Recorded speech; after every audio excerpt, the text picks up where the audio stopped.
I'm Sarah Forgani with your KENS 5 News Now. There was a shooting outside a San Antonio sports bar overnight, and one man was killed. Police say it started with a fight around 2 this morning in the parking lot of 210 Sports Cantina and Grill on Southwest Military, right across from South Park Mall. Shots were fired. Police believe they came from two different locations. One man was shot in the chest and died in the parking lot. Police say several people took off, and they don't know who started the shooting. Anyone with information is asked to call the San Antonio Police Department's homicide unit. A motorcyclist and a car crashed head-on overnight, killing the motorcyclist. This is video of the accident on Gibbs Sprawl and FM 1976 just past midnight. Converse police and EMS responded. Police say the man on the motorcycle crashed head-on with the car.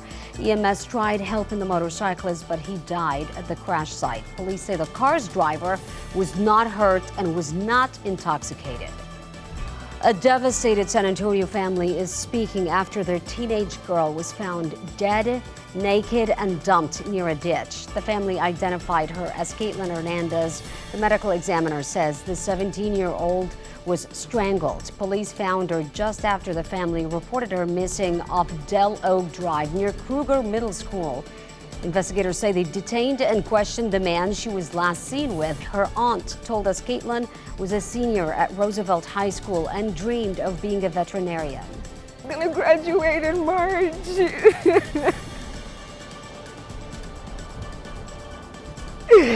And now we have to bury her. Now the family has set up a GoFundMe to help with funeral expenses. We have a link on KENS5.com. Also, the community is now rallying around a grandmother who watched her restaurant burn to the ground earlier this week. Cafe Chris has been a staple in Pleasanton for 30 years. Monday night, the restaurant went up in flames and the family's having to witness all their hard work burn. It's owned by a grandmother and granddaughter. Cops giving me hugs because they eat in here. The firemen. Oh yeah. Too much, you know? So I don't know what we're gonna do. And despite that, the family promises to reopen, while several businesses have already stepped up to put on benefits for Cafe Chris. Fire crews believe the fire cause may be electrical, but it's still under investigation. The medical examiner is releasing more information about the man found dead inside his burning home a few weeks ago. Initially, investigators thought 58-year-old Richard Amezquita died in the fire that was started by a lit cigarette. But the medical examiner later discovered Amezquita did not die from smoke inhalation. He died from blunt force trauma. Police believe Baltazar Castañeda is responsible. Investigators say he was seen on surveillance footage beating Amezquita to death, dragging him inside his home and setting that house on fire. Friends say Amezquita was a kind-hearted soul who loved to dance. He was there for a good time, and if there wasn't a good time, he would cause a good time.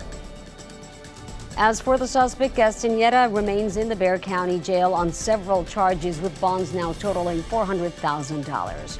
There's a proposed large pay raise for San Antonio City Council, and not everyone is on board. Earlier this month, subcommittees of the Charter Review Commission presented numbers in the range of salaries in the six figures. Right now, city council members are paid a little more than $45,000. The mayor just more than $61,000. Their pay was bumped in 2015. Council member Manny Pelaez is against the raise and made his opposition crystal clear.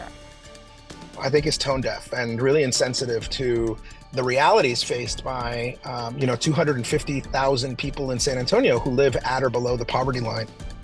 But some other members are actually for the pay raise, like Councilman John Courage. Time that we update this particular charter issue and provide a little bit better compensation for council members, particularly if you expect them to be full-time representatives of their community. Salaries in cities like Phoenix and El Paso are now being used for comparison due to their size and city government structure. Austin, for example, has salaries more than double San Antonio's. Councilman Courage believes salaries for council members should be more in line with the average pay. As for today's forecast, we're going to check in with Maggie Laughlin today.